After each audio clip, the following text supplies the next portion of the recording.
The chapel bell had not been rung in 4 years, and the Duke of Wexford was the only man at the Abbey who knew why. So when it rang at 11:30 on a night in late October, 3 thin, uncertain strokes, as if pulled by a hand that did not know its own strength, Julian Ashforth was already awake, already dressed, already standing at the window of his study with a glass of brandy he had not touched. He set the glass down. He listened. And when no fourth stroke came, he took a candle and went out across the dark courtyard himself, because he did not trust what he would find to anyone who answered to him. He found a child. She was perhaps 6 years old, curled on the stone step beneath the bell rope, and she was burning.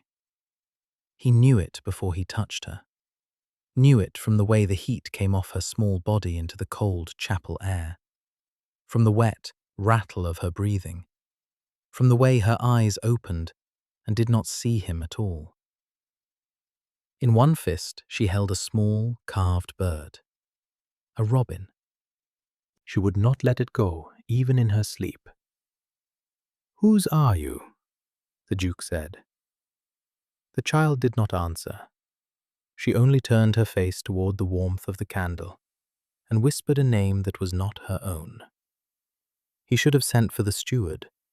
He should have had her carried to the village, to whatever family had been careless enough to lose her, to whatever fever bed she had crawled out of, to find her way through his gates and up to his door. That was what his father would have done. That was, very nearly, what the standing order at the Abbey required.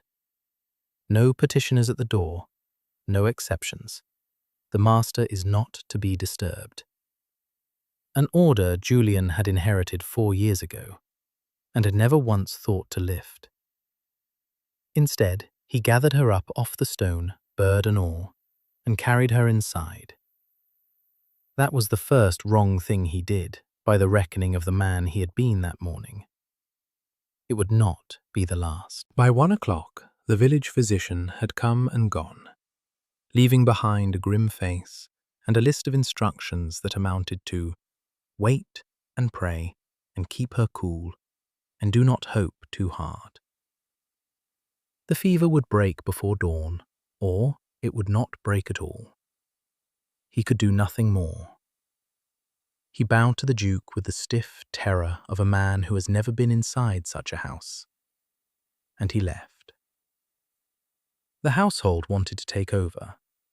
Mrs. Pell, the housekeeper, stood in the doorway of the small green bedroom with 3 maids behind her, and offered, very properly, to sit with the child through the night, so that his Grace might rest.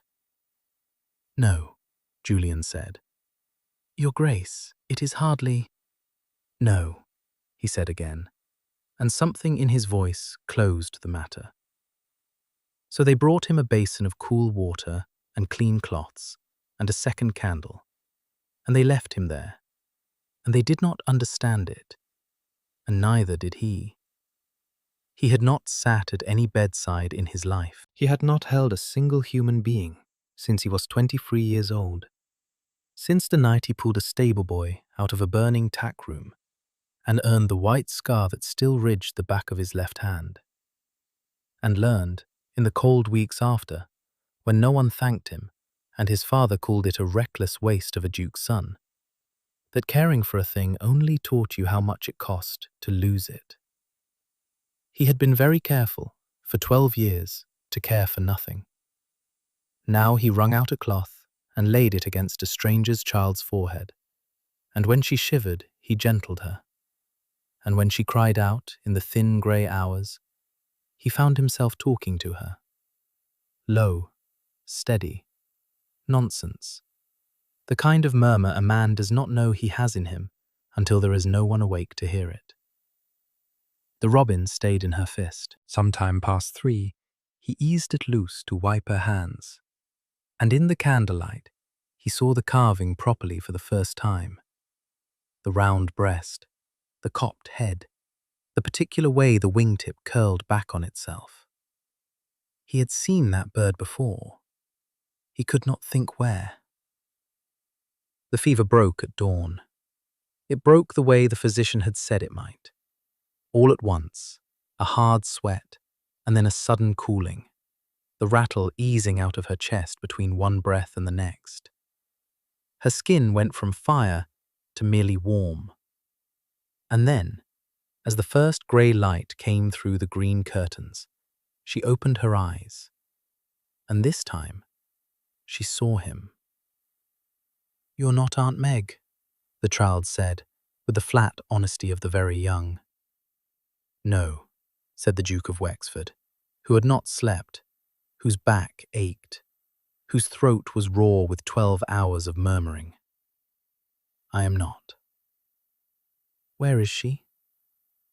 And the Duke realized that he did not know, that he had sat the whole night with a child whose name he had never asked, whose people he had never sought, who belonged to someone, an aunt, a Meg, who was very likely at this moment somewhere in the dark beyond his walls, going slowly out of her mind. "What is your name?" he asked. "Lily." "Lily what?" "Lily Hale." The name meant nothing to him. He was certain of it. He turned it over and found no purchase.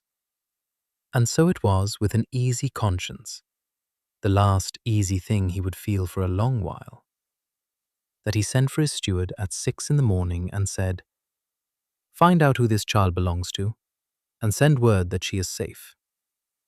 It took the steward until 9. When he returned, he came not with a name on a scrap of paper, but with a woman standing behind him in the doorway. And the look on the steward's face was the look of a man who has discovered something he would rather not have to say aloud. "Your Grace," he said, "the child's guardian, a Miss Margaret Hale, of the village. She is—" He hesitated. "She has been to the Abbey before." Julian rose from the chair he had not left in 10 hours, and he looked at the woman in the doorway. And the bottom dropped out of the morning. He did not recognize her face, but he recognized the shawl, an enormous grey thing, a man's by its cut, wrapped twice around her thin shoulders. Because he had seen it once before, 5 years ago, from this very house, through a rain-streaked window, on the back of a woman his own footmen were turning away from his door in a downpour, while he watched and did nothing because the standing order said no exceptions, and he had been too much his father's son to ask why she had come. She knew him too. He saw it land. She had come for her child, expecting to find her dead, and she had found instead the man who had once let her stand in the rain. Her name then, properly, Margaret Hale, 27 years old, schoolmistress to the village children 3 mornings a week, and seamstress the rest. Guardian for the past year to her dead sister's daughter. She did not curtsy when she came into the room. She crossed it, past the steward, past the Duke, as if neither of them existed, and she went to her knees beside the bed and gathered the child up against the grey shawl and pressed her mouth to the small fair head and made no sound at all. Julian stood and watched a thing he had no name for. When at last she lifted her face, it was dry and fierce, and entirely without fear of him, which was itself a kind of accusation. "She went missing at dusk," Margaret said. "I have been walking the roads since. I came here last because I did not believe—" She stopped. She looked at the window. She did not finish the sentence, and her not finishing it was worse than anything she might have said. "I did not believe this house would take her in." "She was on the chapel step," Julian said. "She rang the bell. I have sat with her since." Margaret looked at him then with open disbelief, not at the fact, but at the man. as though he had told her the river had run uphill. "You sat with her?" "Yes." "All night?" "Yes." She held his eyes a moment longer than was proper, hunting for the lie in it, and then she looked down at the child, at Lily, who had fallen asleep again, with her aunt's thumb gripped in one hand and the wooden robin in the other. And Julian watched the disbelief in her face curdle into something far more dangerous to him, because it was not anger. It was confusion. The particular confusion of a person forced to hold two true things that cannot both be true. This is the man who turned me away to die in the rain, and this is the man who held my child while she burned. "I do not understand you," she said quietly. It was not a courtesy. It was a complaint. "Nor I myself," said the Duke. The robin had slipped half out of Lily's grip. Margaret caught it without looking, the way a mother catches a falling thing, and tucked it back. And the candle, still burning though the sun was up, caught the curve of the carved wing. Julian's eyes went to it and stayed. "Where did the child get that bird?" he said. Something crossed Margaret's face. Caution, the drawing up of a person who has just felt a floorboard shift. "My father made it," she said. "Why?" "Your father." He came one step closer, and he was not aware he had moved. "Your father was a carver." "A joiner, a master joiner." Her chin came up. "He carved half the good rooms in this county before his hands gave out. Why does it matter to you, Your Grace?"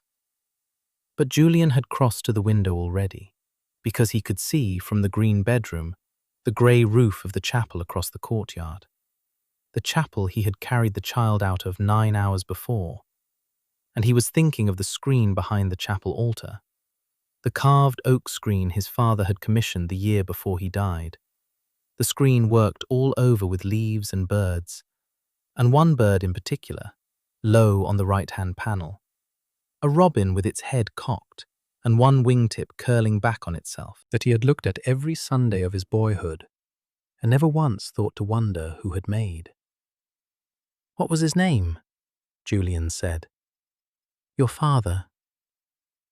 "Edmund Hale." And the Duke of Wexford, who had let this woman stand in the rain, understood that he had been in her debt for far longer than 5 years, and had never known it, and that the knowing was about to cost him a great deal. He did not tell her. Not that morning. That was the second wrong thing, though it did not feel wrong. It felt like mercy. The child needed to be carried home, and the woman needed to carry her, and a revelation dropped into that doorway would have served no one but his own conscience. So he had his own carriage brought round, over Margaret's stiff objection, and he handed her up into it himself. And the touch of her hand through her worn glove was the first touch he had permitted himself in 12 years that was not a fever child's. And he felt it travel the whole length of his arm. He noticed, against his will, which is the only way he noticed anything in those days, the ink stain on the side of her right forefinger. A schoolmistress's mark, or a clerk's. The hand of a woman who wrote. "You will send word," he said, "if the fever returns." "I will manage, Your Grace. I have managed worse." That was not a question of whether you can manage. The words came out harder than he intended, and he saw her register the tone and brace against it, the way one braces against a raised voice, and he hated, instantly, completely, that she had learned to brace against him. "It was a request," he said, lower. "Send word, please." The please undid something in her composure. He saw it. She covered it by looking at the child in her lap, and the carriage pulled away down the avenue. And the Duke stood on his own steps in the cold and watched it go. and he did not understand himself at all. That afternoon he went into the chapel and knelt. Not to pray, he had given that up with everything else, but to look at the low right-hand panel of the screen. The robin was there, its wingtip curled back on itself. It was, to the line, the twin of the bird in the child's fist. Behind him, a voice said, "Your Grace should not trouble himself with the chapel furnishings." Silas Crail, his father's man of business and now his own, 54 years old, soft-footed, soft-handed, a man who had kept the Wexford ledgers for 20 years and whom Julian had retained without a second thought because his father had trusted him, and because the second thoughts of a duke are expensive.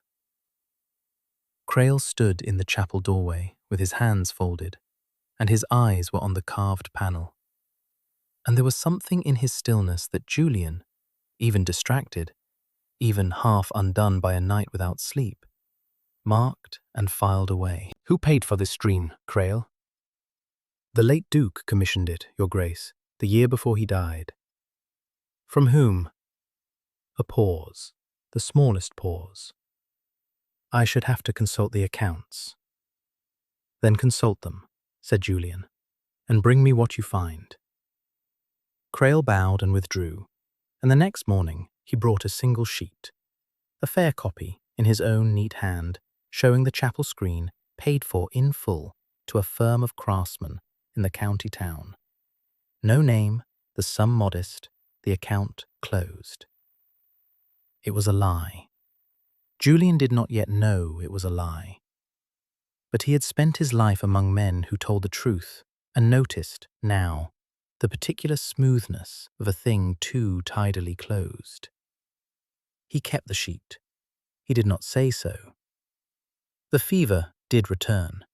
Not Lily's, who mended with the speed of the young, but a fever of a different kind, in the Duke himself, who found that, having broken 12 years of careful indifference for the span of one night, could not put itself back together. He told himself he called at the Hale cottage to assure himself the child did well.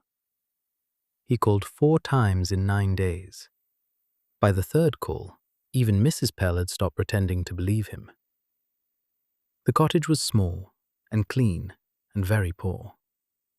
There was a single shelf of books, well read. There was a slate on the wall with the morning's sums still chalked on it, because Margaret taught the village children at her own table when the schoolroom was let to the church. There was, propped in the window where the light could reach it, a half-mended doll and a child's copybook in a careful, round hand. Lily Hale, her book. And beside the half, a work basket, and in the basket, the grey shawl, folded. And there was Margaret, who did not soften toward him, which he found he could not stop thinking about. "You needn't keep coming," she told him on the 4th visit, on the step, not unkindly, but not yielding. "She is well. You have done your Christian duty, and more. A duke does not call on a seamstress, Your Grace. The village has already begun to talk, and the talk will not fall on you."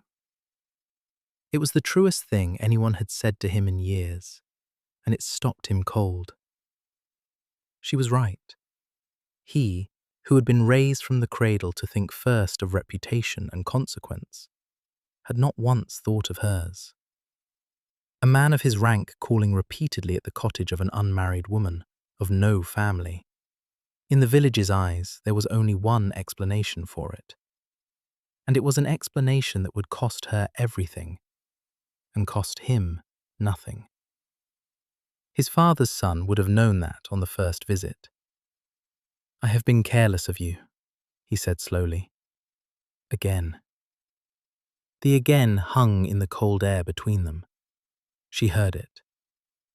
Her eyes searched his face, and for the first time the fierceness in them flickered towards something else. "You remember," she said, "the rain. I remember a woman turned from my door. I did not know your name. I have learned it since." He made himself hold her gaze, though every instinct his father had drilled into him screamed to look away, to retreat behind the title, to let Your Grace do the work that Julian Ashforth could not. I did not give the order that day for cause. I gave it because my father had given it before me, and I had never troubled to ask whether it was just. I let you stand in the rain because asking would have cost me something, and I had decided, long before you came, to never again pay for anything. I am ashamed of it. I have been ashamed of very little in my life, and I find it does not suit me. Margaret Hale stood in her doorway and stared at him, and the half-mended doll watched from the window. And somewhere behind her, Lily was singing tunelessly to the wooden robin. And the Duke of Wexford waited to be forgiven, the way a man waits to be sentenced. She did not forgive him. That was the thing that turned him in the end, that she did not make it easy, that she would not hand him absolution the way her betters had handed her hardship all her life. My sister came that day, Margaret said. Not I. I was at home with the child, with Lily, who was a year old and whose father had just died, and whose mother, my sister Anne, had walked 3 miles in the rain to your door to ask for what was owed our family, and was turned away, and took a chill on the road home that she never truly shook. She died last autumn, Your Grace. The fever took what the rain began, 4 years late. So when you say you let me stand in the rain, no, you did not. You let my sister stand in it. I have only come to finish what she could not. The cold went all the way through him. What was owed, he said. You said what was owed. What was owed your family by mine? And Margaret Hale lifted her ink-stained chin and said, £180 for the chapel screen and the 2 robins and the long gallery panelling and the work my father did for the old Duke across 4 years and was never paid for, because the man who kept your accounts told him the money would come, and it never came. And my father died believing himself a bad provider, when in truth he had been robbed. I have his receipts, Your Grace, every one, in his own hand. I have kept them 7 years against the days someone in your house would consent to read them. She had the proof. She had had it all along. She had not come to his door 5 years ago, or sent her sister as a beggar. She had come as a creditor. Show me, said the Duke. Why, said Margaret. So you may feel the more wretched. I did not keep them for your comfort. Show me, he said again, so that I may pay my father's debt and find out who told him not to. She made him ask twice. She was within her rights, but on the second asking, she went inside and came back with a packet wrapped in oilcloth, tied with a thread, and she did not hand it to him on the step. She made him come inside, into the small, clean room, and sit at the table where the children's sums were chalked on the slate above his head. And she untied the thread herself and laid the receipts before him, one by one. Her father's hand was strong and plain. The sums were modest and exact. The dates ran from 1809 to 1812. And against each one, in Edmund Hale's careful lettering, was a note of the promise made and the man who made it. Mr. S. Crail, on behalf of His Grace, to be paid at quarter day after quarter day, year after year, never paid. Julian read them all. The room was very quiet. Lily had fallen asleep against her aunt's side, the robin in her fist, and the late sun came through the window and lay across the slate and the half-mended doll, and the strong, plain receipts of a robbed and honest man. Crail showed me an account 3 days ago, Julian said at last, that said this screen was paid in full to a firm with no name. I knew it for a lie, and I did not know why. Now I know why. He looked up. He took it. All of it. For 20 years he has kept my father's books, and somewhere in them is the place where your £180 became his. And the chapel screen, with your father's robins on it, is the proof. Because he could not erase the work, only the name of the man who made it. He found that his hands were not quite steady, and he was glad, distantly, that they were not. Miss Hale, will you let me open the ledgers with these in my hand? They are my father's name, she said, not yours to spend. Then come with me when I open them. Stand in the room. It is your account to settle, not mine. I will not have it said afterward that the Duke set it right out of his own goodness. He did not. You kept the receipts. You will be in the room. And Margaret Hale looked at him for a long moment, across the table where she taught other people's children to add. And something in her face gave way at last. Not softness. He would not have wanted softness, but the cautious beginning of belief. Stop, she said. Stop what? Apologizing. With your eyes, your hands, your 4 visits in 9 days. You have apologized enough, and it is not me you wrong the worst.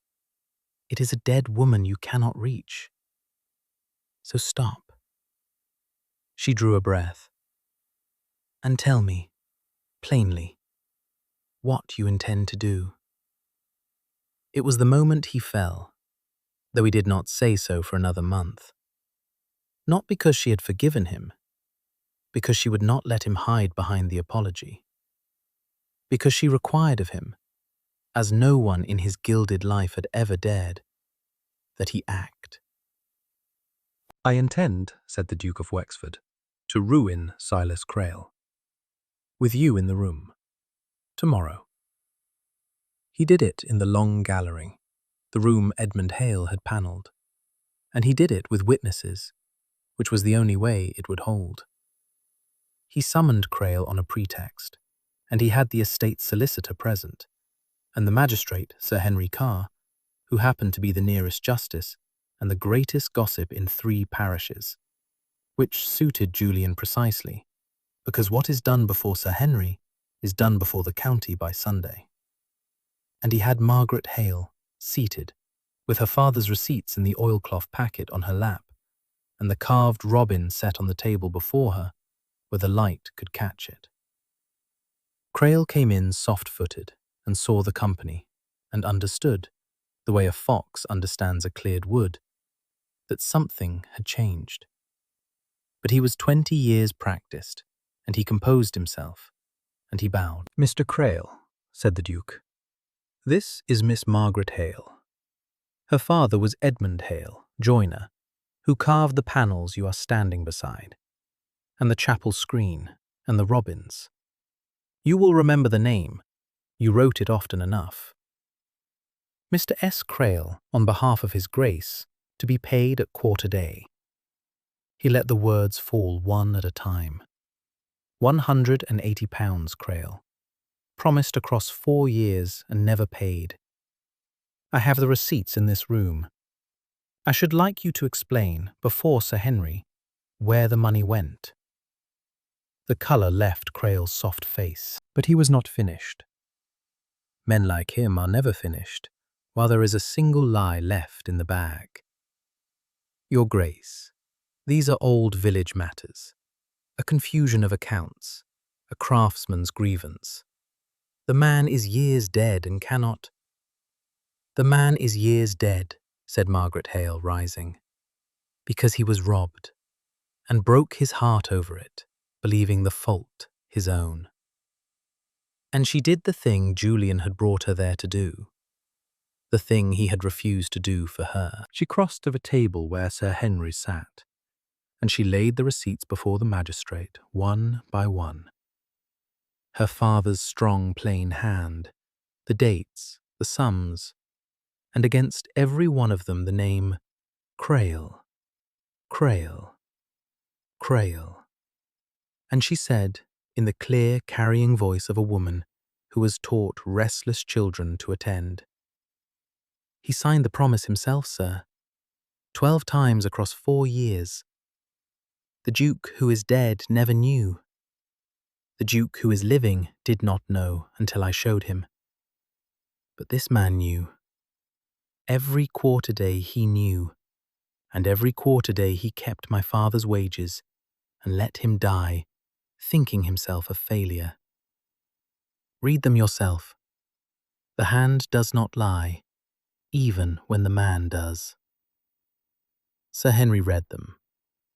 The gallery was silent enough to hear the fire, and the magistrate, who had come expecting a pleasant dinner and a duke's company, looked up from the receipts of a dead joiner at the man who had kept the Wexford books for 20 years, and his comfortable face had gone to stone. "Mr. Crail," Sir Henry said, "you will want a solicitor of your own."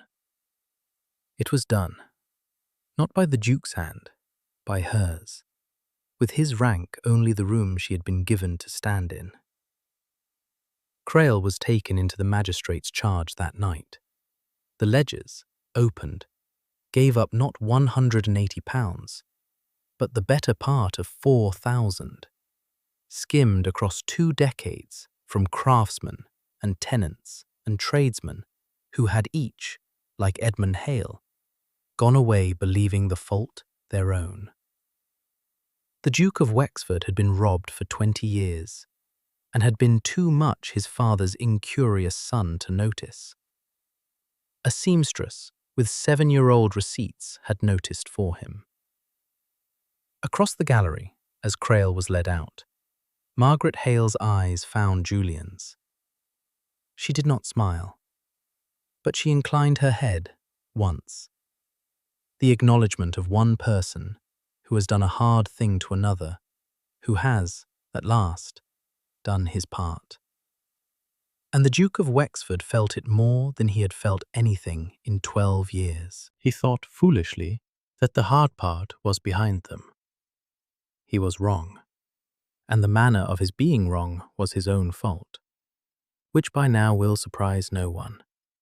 For in setting the account right, he had done it loudly, before the greatest gossip in 3 parishes, exactly as he intended. And the talk that rode out of the long gallery by Sunday did not stop at the Duke uncovered his steward's theft. It went on, as talk does, to, and who was the woman? The seamstress, in the gallery, seated, while a Duke ruined his own man of business on her account. By the following week, the village that Margaret had warned him of, the village whose talk she had said would fall on her and not on him, had reached the only conclusion it knew how to reach, about a Duke and a poor, unmarried woman. He learned of it when he called at the cottage, and found the door opened not by Margaret, but by the vicar's wife, stiff with virtue, and Margaret behind her, white-faced, and Lily nowhere to be seen. "They have said I am your—" Margaret could not say the word in front of the child's empty chair. "The school has dismissed me. The mothers will not send their children to a woman who— and the parish has written to ask whether Lily ought to remain in the care of a woman of my— Your Grace, you have settled my father's account and ruined the rest of me to do it. And I told you the talk would not fall on you." It was the cost, arriving exactly where the prompt of his own character had set it. On her, and through his own carelessness, the same carelessness that had let her sister stand in the rain. He had changed enough to set right an old theft. He had not changed enough, yet, to think of her reputation before his own satisfaction. The lesson she had been teaching him since the doorway came due all at once. "Then I will write to the parish myself," he began, "and tell them there is nothing, And they will believe a duke's denial of a poor woman exactly as much as you would expect, she said. Which is to say, they will believe what is worse for me. There is no letter that mends this. You cannot, your grace, it away. Her voice did not break. That was the worst of it. Please go. You have done enough good for one season. I cannot afford any more of it. And she closed the door. The Duke of Wexford stood on the step of the cottage, as he had once stood on the steps of his own house, watching a carriage carry her away. And he understood that there was exactly one thing that would mend it, and that it was the one thing his whole life had taught him to withhold, and that he was going to have to give it openly, irreversibly, before witnesses, at the cost of everything his father had built him to protect. He found he wanted to. That was the strangest discovery of all. He did not write a letter.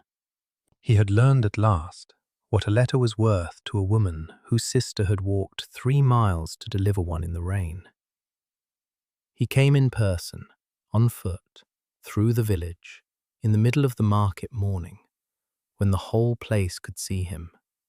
No carriage, no footman, nothing of the title but the title itself, walking plainly down the public road to the cottage of a dismissed seamstress. The village watched. He meant it to. He knocked, and when Margaret opened the door with Lily on her hip and her face set against him, he did not step inside, because what he had come to say was not a thing to be said behind a door. "Miss Hale," he said, loudly enough for the market to hear, "I have come to ask you to marry me, not quietly, not to mend your name with a private arrangement. I am asking you here, where every soul who slandered you can hear it, because the only thing that will answer their talk is the truth, and the truth is that I am not paying a debt, and I am not being kind. I am a cold man who sat one night with a sick child because I could not make myself put her down, and I have not been able to put either of you down since. I let your sister stand in the rain. I will spend my life standing in it with you if you will have me. And you may make me ask twice. You have every right. You have always had every right." "Stop," said Margaret Hale. He stopped. She looked at him. At the Duke of Wexford, standing coatless and plain in the market mud, with a whole village holding its breath. And Lily, on her hip, reached out with the wooden robin and pressed it, with great seriousness, against the burn scar on the back of his left hand, as though to mend it. "You are not asking twice," Margaret said. "Once is enough. It was always the asking I wanted, not the number of times." And then, low, only for him, "But you will never again decide a thing for me, without my standing in the room. Not my reputation, not my child, not my account. Say it. I will never decide a thing for you without you in the room," said the Duke. "On my life." "Then yes," said Margaret Hale. "Yes." The kiss, when it came, was in front of the entire market, which was the point. It was not gentle, and it was not careful. 12 years of carefulness went out of him at once, and somewhere to the left a fishwife cheered, and the vicar's wife went the colour of a beetroot, and Lily laughed, and the wooden robin fell into the mud, and was, a moment later, very seriously retrieved. They were married in the chapel, beneath Edmund Hale's screen, with the carved robin watching from the low right-hand panel, where it had watched over the Ashforths every Sunday for 7 years, without one of them knowing whose hands had made it. Margaret would not be married anywhere else. She had her reasons, and they were good ones, and the Duke had learned by then not to settle her reasons for her. It is a spring morning, some 18 months after the night the bell rang. The long gallery that Edmund Hale panelled is full of light. There is a new account book on the estate now, kept by an honest man, and a brass plate newly set into the chapel screen that reads simply, Edmund Hale, joiner of this county. Who made these?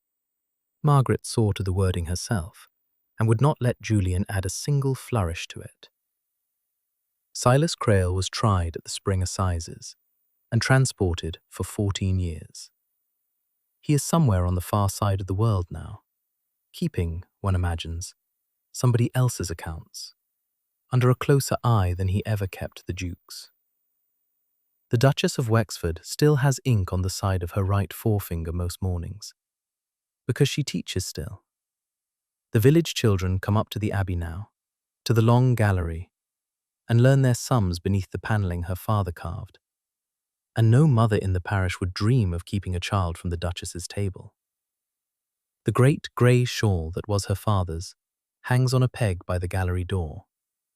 She wears it when the mornings are cold. Julian has offered her cashmere, Norwich silk, anything she likes. She prefers the shawl. He has stopped offering.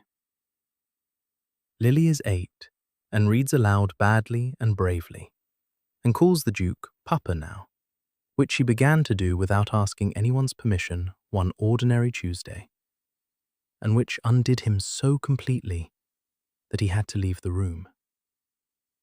And the wooden robin sits on the mantel of the green bedroom where a fever once broke at dawn, its wingtip curling back on itself, twin to the one in the chapel, a little chipped now, mended once with a child's clumsy glue, kept where the morning light can reach it. Sometimes, on the cold nights, the Duke of Wexford wakes and goes to look at it, the way a man returns to the place where his life turned over. He had sat with a dying child because he could not put her down. He had asked, at dawn, who she belonged to. The answer, it turned out, was to him. Though it took a robbed man's receipts, a fierce woman's refusal, and a whole village in the market mud to teach him the word for it. He does not stand in the rain any more. He stands in it with them.